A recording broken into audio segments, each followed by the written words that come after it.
Hi folks, welcome to this video on warming up. Okay, again, this could be an essay question, section B, question 7, however you want to call it.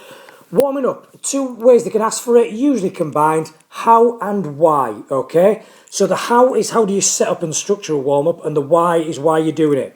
So stage number 1, okay, we often call our primary pulse raiser. And what does that basically entail? It entails jogging / aerobic activity. You are doing stuff to get the body initially moving and to create the following changes.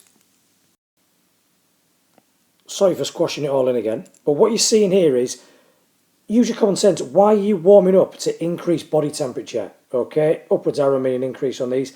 I'm increasing breathing rate, the volume of air that I'm breathing in and out as well, tidal volume as we sometimes call it.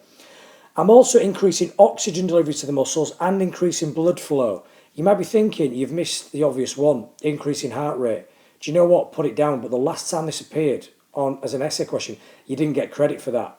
I think they think the viewing it is too obvious, but then again, isn't increasing body temperature too obvious? Well, you know, maybe, maybe not. So they're the aims of why you do a primary pulse raiser, to elevate all those things. So what are we then going to do in stage number 2? What we're going to do is dynamic stretching. Now, it's very, very important that you put dynamic down there. Why are we doing dynamic stretching? Well, remember, we've just spent 5, 10, 15 minutes trying to elevate all these things, trying to increase them.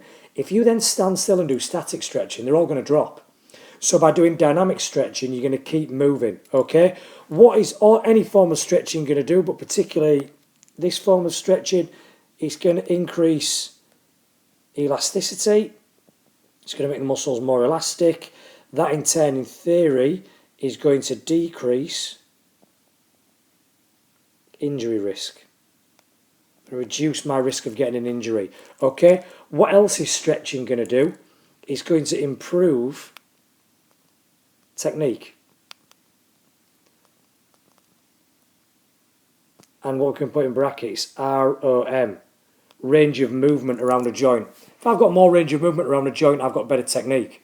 If I've got greater range of movement around my hips, I can kick the ball further when I kick it because I'm getting greater range of movement around the hip joint. Okay? So there are key reasons why we do dynamic stretching. Finally, stage 3. This is our sport-specific phase. So this is where the warm-ups will often differ for different sports. You might, regardless of your sport, you might all do the same primary pulse raiser. You might all do very similar dynamic stretches. But this is where we get sport-specific. Now, we don't have to pick a certain sport here.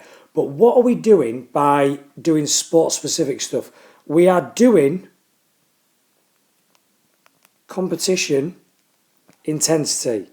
So that means we are doing things like sprints, jumps, maybe a bit of contact work on pads and things like that. So we're doing lots of different kind of things there. Why are we doing that?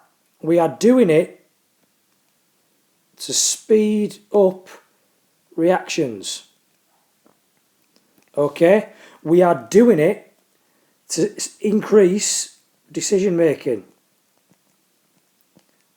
No point in having the body warmed up if the brain isn't warmed up as well, ready to go. We're also doing it to allow for a rehearsal of movements, i.e., if you're about to start playing football, let's get some kicking, some heading, some tackling. If you're about to start playing basketball, let's get some passing, some layups, some jump shots, some blocks. Let's get all that in so that the movements you're about to do, you've practiced them just before the start of the game.